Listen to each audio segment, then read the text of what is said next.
Okay, round two. Name something that's not boring. A laundry? Ooh, a book club. Computer solitaire, huh? Ah, sorry, we were looking for Chumba Casino.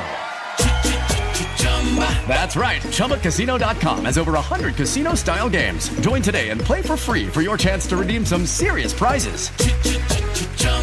ChumbaCasino.com. No purchase necessary. Void where prohibited by law. 18 plus. Terms and conditions apply. See website for details.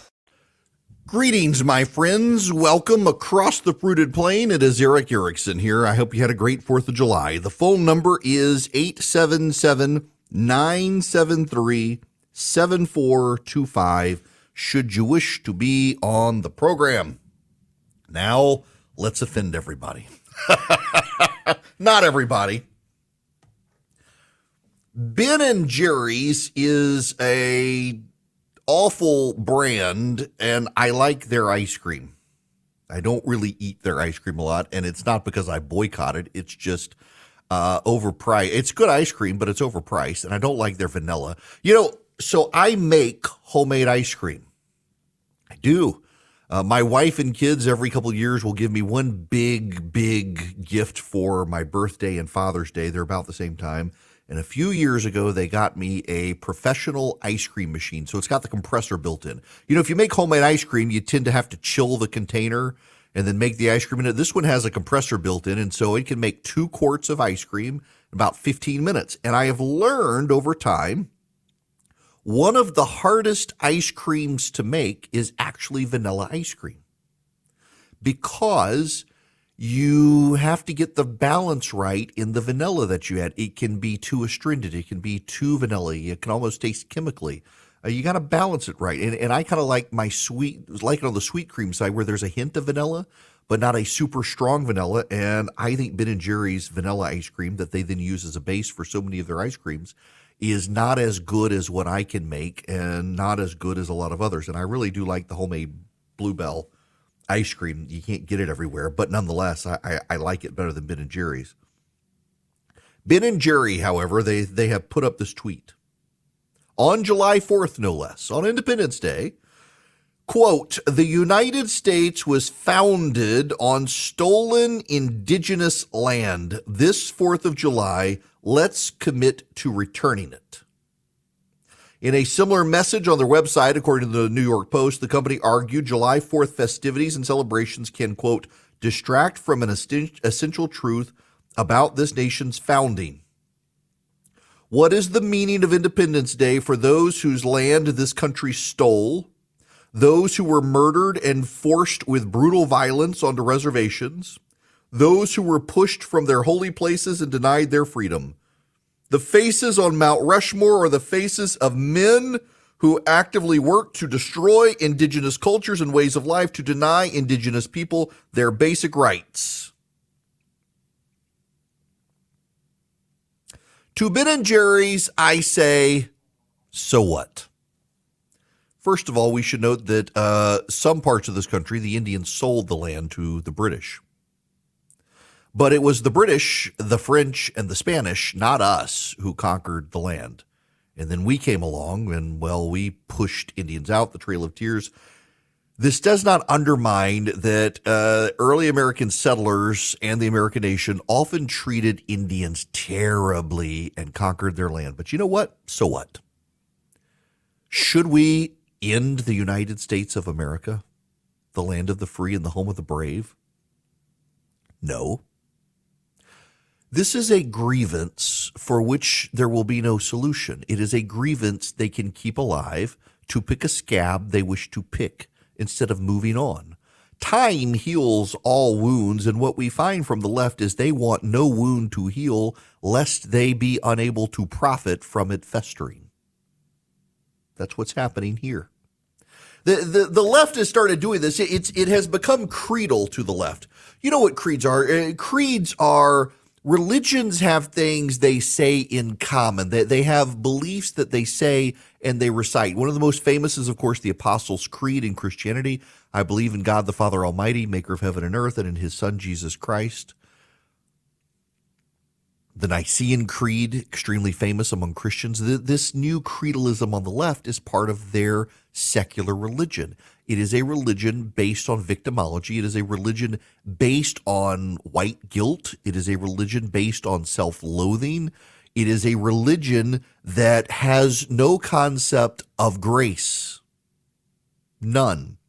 You know, there is no religion on the planet with the concept of grace other than the Christian religion we're all familiar with, that we are given things we do not deserve. I was listening to a clip of the late theologian Tim Keller, who I had the privilege of knowing and liking very much. And Tim Keller was on a sermon about the Israelites out of Egypt. And he points out that God did not give the Israelites the law and said, follow it and I'll rescue it. And he rescued them out of Egypt. And only 19, 20 chapters into the story of Exodus says, all right, now here's the law. He gave them what they did not deserve, freedom, and then later gave them the law. And he would give them mercy. So the difference between mercy and grace is mercy spares you from the things you do deserve, and grace gives you the things you do not deserve. Only Christianity has the concept of grace. We see in the secular religion espoused by Ben and Jerry's, there is no grace here. They're talking about the theft, the supposed theft of indigenous lands. We're talking about the American Indians, which we used to call American Indians. Then we had to call them Native Americans, and now we just call them the indigenous. The indigenous people. I'm indigenous to the United States. I was born and raised in the United States. Well, okay, not fair. I grew up in Dubai, but I was born here in the United States. If you're listening now, the odds are most of you were born and raised in the United States of America. You are indigenous to America.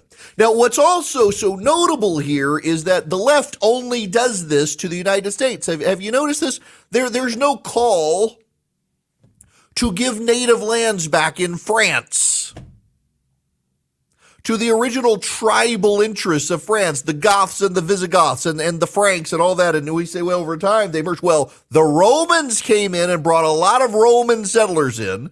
Italy it needs to pay reparations to everyone, apparently, for the Roman Empire. It's so dumb, and yet you have people on the left who embrace this nonsense because they want to recognize their white guilt, and they want to sound morally superior by denying grace to history and not recognizing the complexities of history. Let me put this to you very bluntly. The land on which you and I rest was not stolen. It was conquered in conquest by people who came from Western civilization who were far more advanced, developed, and superior. They took the land from the native tribes of American Indians and they settled it. And do you know what the Native Americans were doing before the British and the French and the Spanish showed up? They were killing each other and taking each other's land. There are no clean hands here. There was not some Eden into which the white men showed up, which is what the secular left religion wishes you to believe, that without Western civilization, Eden exists. The paradise exists. And the natives were happy vegetarians who loved each other and did not have a carbon output or carbon footprint, and all was fine until Whitey showed up from Europe and everything went to hell in a handbasket. No. Do you know the Aztec were filthy, child-sacrificing murderers? They were not some sort of idealistic people. In fact, native non-Aztec tribes worked with the Spanish to eradicate the Aztec because the Aztec believed in human sacrifice and were killing everybody. Further up in North America, you know, Ben and Jerry's talks about Mount Rushmore. I forget the name of the tribe that had the land where Mount Rushmore is. And do you know what? They killed off another tribe and took the land from them. So do we give it back to the murderous tribe or the tribe that got murdered? Who do we do? No, we don't do it at all. Why? Because we're Americans. We're not American Indians. We live here now. The land was conquered by our forefathers, and we can acknowledge that they may have been cruel in what they did, but we're not giving the land back. Why? Because we are superior. Yes, we are a stronger people. We are a more advanced people. The Western civilization, British Spanish and French who came over and fought the American Indians had things called firearms as opposed to bows and arrows. They had big ships. They were a more advanced group of people. And today, we are more advanced than what they were. And there's no shame in that. They want you to feel a sort of shame, and they are bogged down in shame, except they're not really. Ben & Jerry's, they have the luxury of money behind which they can say these things. And they sold out a long time ago to a bigger corporation anyway. They get to say these things knowing that the land will not be given back. Ben & Jerry's isn't going first, are they? They're not giving up their land, are they? Nor are they putting really their money where their mouth is, are they? They just want to be able to say these things. It's a type of virtue signaling of the left to show their superiority, their recognition of their white privilege and their white guilt. And they want the rest of you to feel it as well. I'm sorry, I don't feel it. Have you been to an American Indian reservation out west? Now, they would have you believe, well, yes, these American Indian reservations, many of these American Indian tribes weren't native there like the Cherokee were from Georgia. Well, I don't see any cities that the Cherokees built before Andrew Jackson did his horrible Trail of Tears. I don't see any advanced technological system that they have. I don't see it. Historically, it's not there. The story of the entire world is that more advanced civilizations tend to take over lesser advanced civilizations. This happened to happen in this country, but there is a fundamental difference. Many of those who came here were victims of persecution in Europe, and they came here, and you could say they persecuted others. Maybe they did. But in many cases, they also bought the land, and in many cases, they actually lived peaceably with the Native American Indian tribes that were here. And in fact, if you know anything about the French Indian War, both sides went to war with allied Indian tribes. In other words, it's far more complicated than what the left wishes it to be. What the left wishes is for this country to go away. They wish for the dissolution of the United States of America. And why is that? Because they transactionally are not getting from this country what they want, which is absolute power against the rest of us. That ultimately, at the end of the day, is what this is all about. The left wants power. They want the power to annihilate those they disagree with. They want the power to repudiate the ideals of the United States of America. They want the power to censor others. When given the power, the people in charge never actually do it. I mean, you got a bunch of wokes in Congress. You had Barack Obama as president. The Democrats controlled Congress for 2 years, both houses. Did they give land back to the American Indians? No, the hell they did not. They didn't even solve the migrant problem at the border. They just did Obamacare. They could have done these things, but the people in charge won't do these things. They won't do these things because these things would be impractical and insane, and there's no logical basis for doing so. The left just wants a grievance because they don't like this country. They blame America first. They see America as the cause of all the ills in the world. And they have concocted this mythology in their head that this land was a peaceful Eden before the white man from Europe showed up and started conquering everything. We did not conquer the land, or we did not steal the land. We conquered the land. There was no theft. We either bought it or we took it by force, and we're not giving it back because the civilization we've built is far superior than the civilization that was here, and the civilization those people would have built probably not nearly as good as the civilization we have. And the people who say we need to give back the land have the luxury of being able to say give back the land because of the civilization we built and the powers and freedoms of speech we give. They have the luxury of the rights given by this land to hate this land. And that's actually kind of the problem with these people, is they don't recognize or are ashamed of how great we actually are. Our sin is not the color of our skin or that we took the land. Our sin to these people is that we're actually really awesome. God bless the United States of America. We won't be giving any land back. Hello, it's Eric Erickson here. Glad to have you with me. The phone number is 877-973-7425. Not a lot of people calling today, which is fine if you want to get in. We can loosen up so you can get in, but I've got a lot to talk about anyway. In fact, I want to talk about this piece from Jill Lawrence. Jill Lawrence is a political writer, editor, opinion writer. She was covered national politics for the USA Today and the Associated Press, and a managing editor for politics at National Journal. And she writes this: despite the promises of America's founding documents, of course, she wrote this at MSNBC. Despite the promises of America's founding documents, on Independence Day 2023, justice, the general welfare, equal protection of the laws, and life, liberty, the pursuit of happiness are all at risk. The Supreme Court, conservative governors, and gerrymandered state legislatures are racing to shrink fundamental rights and freedoms enabled and empowered by structural iniquities built into the Constitution. The result is that tens of millions of Americans are being deprived of rights that other Americans have. The scale of the disparity is frightening and growing, taking us ever further from America's founding ideal that all men are created equal and its continuing journey toward equal rights for all. The marquee setback came last year with the Dobbs decision, which erased a constitutional right that had been in place for half a century. A constitutional right, I might add, that a court put in place, not the Constitution, not the founders. A year later, free to do as they please, 14 states banned abortion and a 15th banned it after 6 weeks of pregnancy. At the same time, 20 states where abortion is legal added protections over the past year.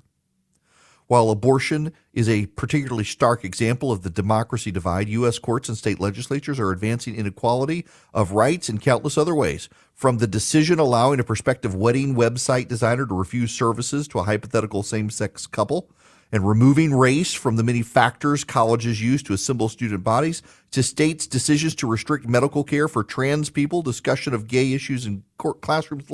The point here is that this woman was an editor and a political reporter and is just a quintessentially progressive writer whose thinking does not expand outside the progressive thought bubble. Why should we believe anyone in the news when this woman is typical of that sort of stuff? It's nonsense. What's not nonsense is Americans for Prosperity that pushes back on this nonsense and, in fact, was responsible for some of the great Supreme Court victories this year for the right. They want you to be on their team. They want you to be one of their activists. They want to train you to be an effective grassroots activist for free markets and free people. And all you got to do is go to americansforprosperity.org/ERICK, americansforprosperity.org/Eric. Go sign up with them today. They've got 36 state chapters. They're growing in the other states. They've got over 4 million activists already. They teach you how to show up at your local school board or city council, be an effective advocate for common sense reforms, how to talk to your state legislator, even how to knock on the door of your neighbor and explain why limited government approaches are the best. They've got over 300 legislative victories in this cycle of legislative sessions alone. They are highly effective, but they need you to be more effective. Americansforprosperity.org/ERICK. Americansforprosperity.org/Eric. Go sign up today. Well, that's a good intro here because I'm probably going to make a lot of you mad right now. All my new old, I got hate mail from somebody from Greenville, South Carolina this morning. Hurt my feelings. Some crotchety old guy. It's funny the way people will send you. So somebody's been signing me up for appointments at a Walgreens, and I don't know what Walgreens it is, but I keep getting these rejections. First it was in my name, and then it was like insulting names, and then ultimately it was like Putin will win, you fat so-and-so, and stuff like that. The things people do to try to get under your skin, if they knew my personality, I laugh at all of it. This crotchety old guy from, I've been listening to you since you started on WORD in Greenville, and you're nothing. You're no Rush Limbaugh, blah, blah, blah. Thank God I'm not. You know, Rush was actually a really dear friend of mine, and I never wanted to be like Rush. Well, I started out wanting to be like Rush, and we would chat about it. He's like, you're never going to be as good as me, so be yourself. So when people tell me you're no Rush Limbaugh, that's actually high praise to me because that was one of the conversations he and I had. It's funny, though, the way that, man, you don't tell people what they want to hear. They get mad at you. I'm about to tell you what you do not want to hear, and some of you are going to get very mad at me. In 2020, the election did not go the way Trump and his supporters wanted. A friend of mine who's in Congress, he describes it this way, and I like this phrasing. He says it was stolen fair and square. Now, what he means by that is I was an elections lawyer, and I can tell you the rule is you do not change the rules in the middle of an election. But that's exactly what happened in 2020. Taking advantage of COVID, the Democrats in a number of states were able to change the rules for how the election was conducted. And they adapted very quickly to those new rules, and the Republicans did not. Part of the problem is that the Republicans had alienated their top lawyers. Ben Ginsburg, for example, was one of the top Republican election lawyers in the nation. Trump hated him. He hated Trump. He refused to help. And a lot of the C&D team were just DUI lawyers who didn't know what the hell they were doing. And so Democrats, they stole the election fair and square. You may not like it, but a lot of the crazy conspiracy crap that Republicans cite, like the Dominion voter machines or what happened in Fulton County, they've never even been able to show in court to Trump-appointed judges that there was fraud there. If you want to say the election was stolen and you mean, well, the Democrats changed the rules in the middle of the election, well, yes, okay, you can say that plausibly. That's legit. They did. In many cases, they added drop boxes, and who came up with the drop box idea? The Trump administration. But the whole point of saying the election was stolen and it was rigged and the Dominion voter system machines threw the election was Trump lost power and his side lost power. And they didn't like losing, and so they decided to delegitimize the entirety of the process. And you have now Sidney Powell, who has been had Rule 11 sanctions applied to her in one court because of some of the wackadoo claims she made. This morning came word that the lawyer Lynn Wood has now been essentially forcibly retired from the practice of law. He said, I'll retire if you don't disbar me. So he has retired from practicing law. There are consequences to the lies. Whether you want to believe the election was stolen or not, the Dominion voter system nonsense was always nonsense. It was always about delegitimizing an election that was lost, and the sore losers didn't want to acknowledge their loss of power, so they had to come up with a way to claim they didn't actually lose. They were cheated out of it. I bring that up specifically not to needle you or antagonize you, but who are the chief lecturers and pushback people against the whole stolen election stuff? The news media and the left, who are doing the exact same thing now about the Supreme Court for the exact same reason. Things didn't go their way. And so they want to delegitimize. These are two sides of the same coin. The difference is that, yes, January 6th was bad, and people stormed into the Capitol to try to stop Congress from dealing with the Electoral College. However, it wasn't successful. However, on the left, they provoked a mass assassination attempt of Republican members of Congress with James Hodgkinson and the attempted assassination of Brett Kavanaugh, a Supreme Court justice. Not only that, the Attorney General of the United States, Merrick Garland, has patently refused to enforce a federal law that prohibits protesting outside the homes of federal judges. Refused to enforce that law so progressive abortion agitators could protest outside the homes of conservative justices. This is a thing that this administration has done. Far more dangerous than January 6th. January 6th, bad. This even worse. They actually attempted to assassinate a Supreme Court justice. They attempted the mass assassination of Republican members of Congress over the left-wing delegitimization rhetoric. People are going to get killed, and they keep talking about violence on the right. It's these assassins on the left who are the violent ones. What Trump and his team did in 2020, it didn't go their way, and so they had to delegitimize the electoral processes of the country so that his supporters would firmly believe the election was stolen. Now, I don't believe it was stolen. I don't, in part because I am an election lawyer, and yes, I did go through the Dinesh D'Souza billion mules nonsense, thoroughly helped debunk a lot of it, by the way. But yet the left has CNN and MSNBC and the New York Times and USA Today and the Washington Post supporting their ProPublica nonsense. The ProPublica stories about the justices of the Supreme Court are no more credible than Dinesh D'Souza's mule documentary.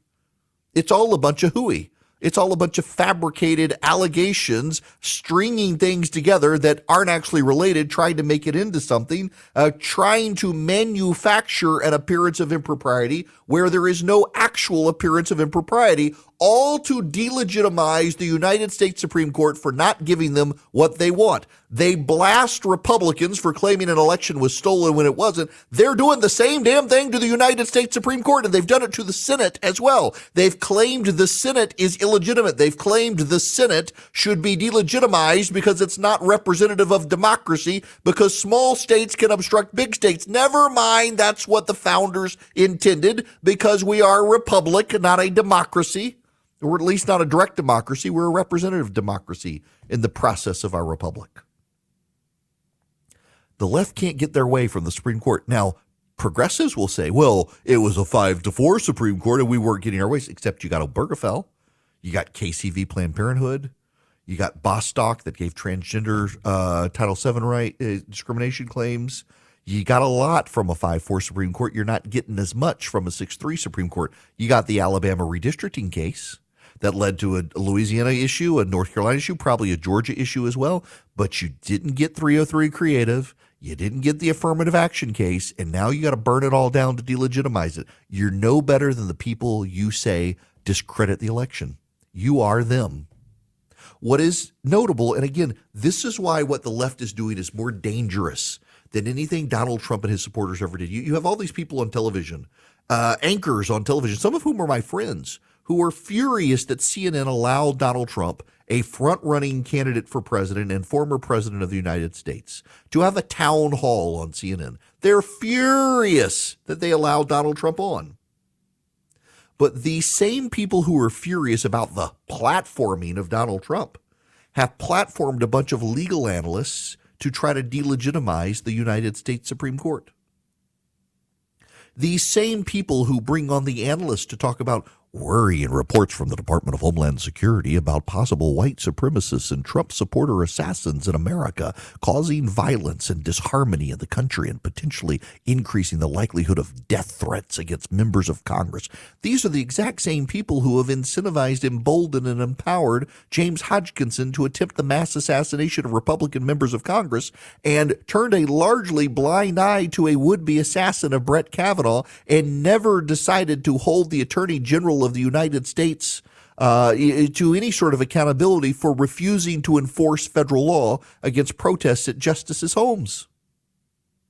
Now, I'm sorry, but if you're going to lecture the right about January 6th and delegitimizing elections, you sure should be doing the same thing to the left, trying to delegitimize the United States Supreme Court.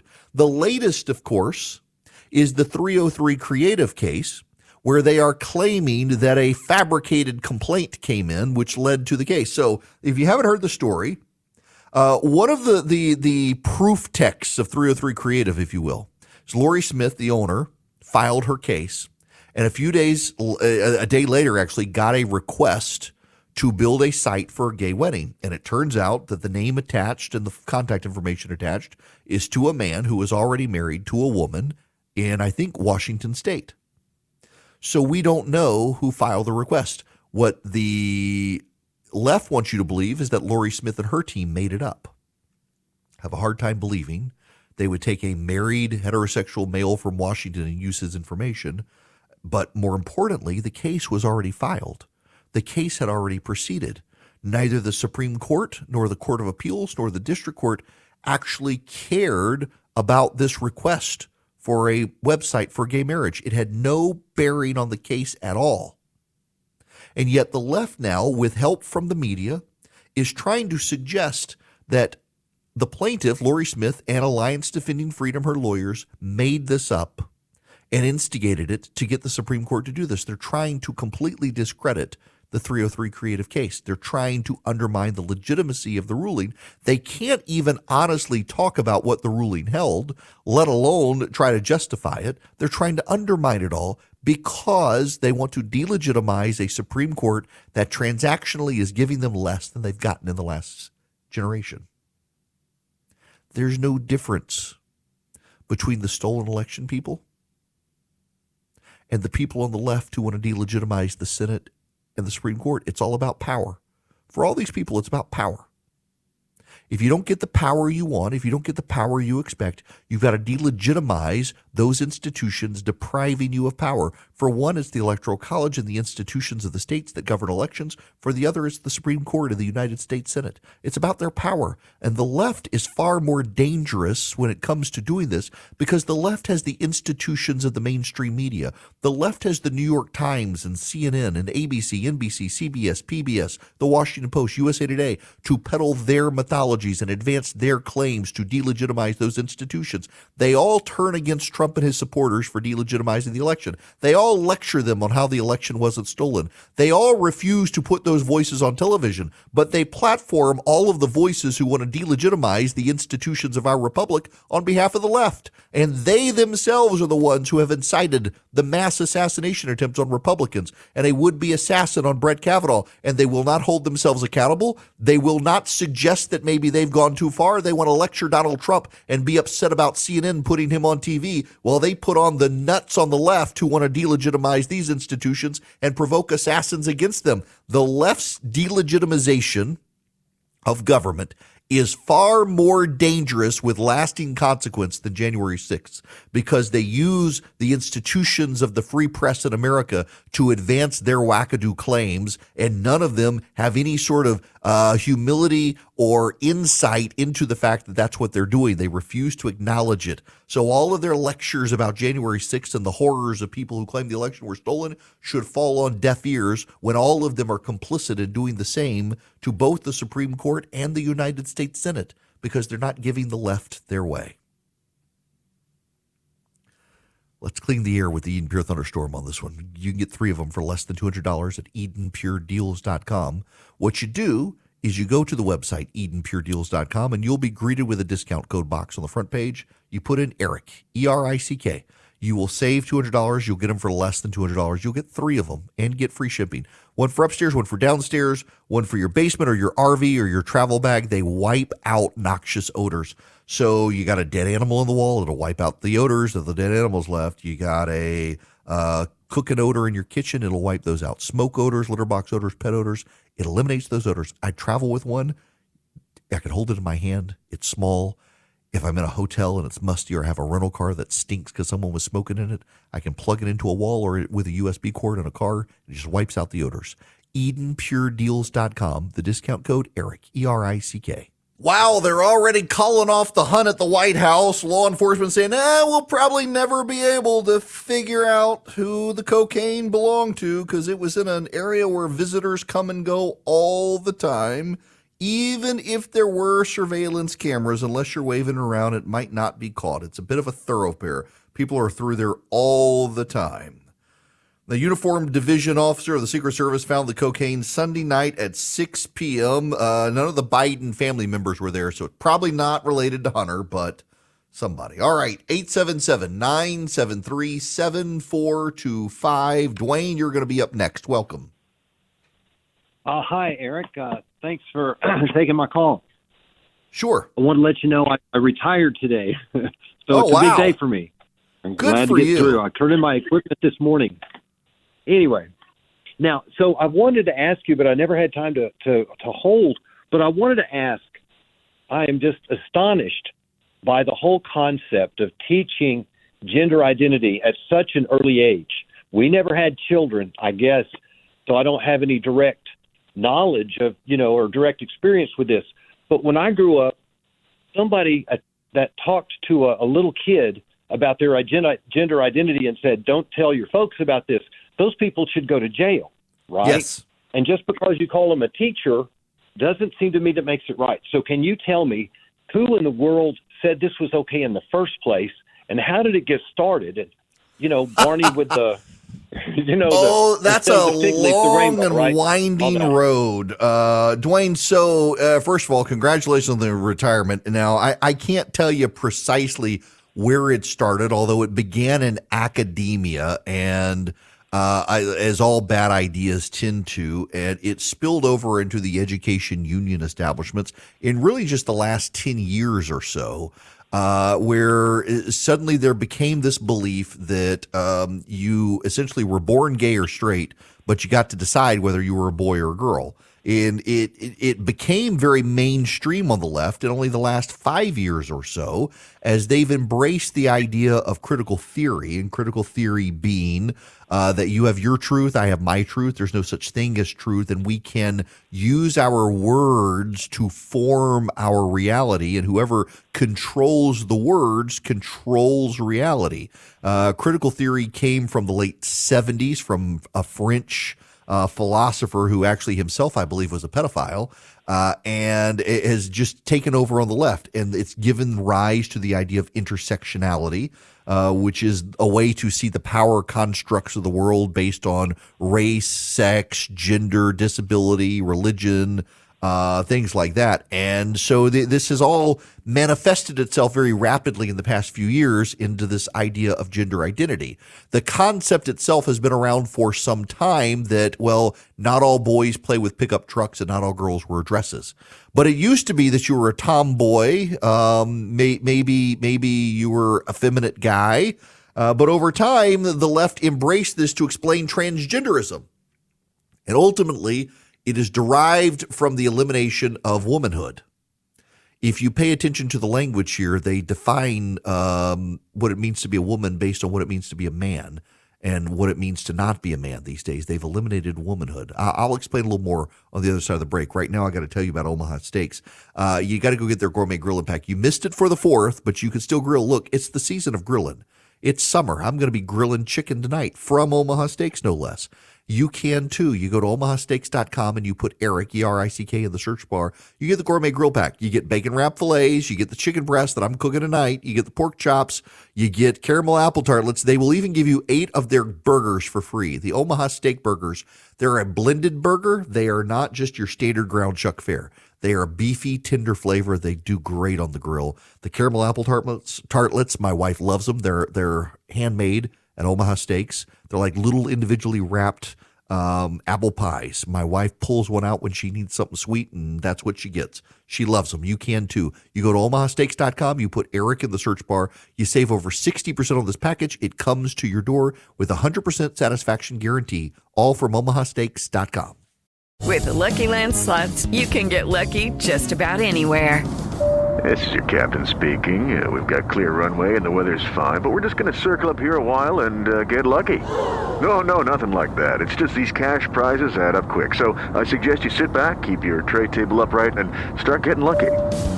Play for free at LuckyLandSlots.com. Are you feeling lucky? No purchase necessary. Void where prohibited by law. 18+ terms and conditions apply. See website for details.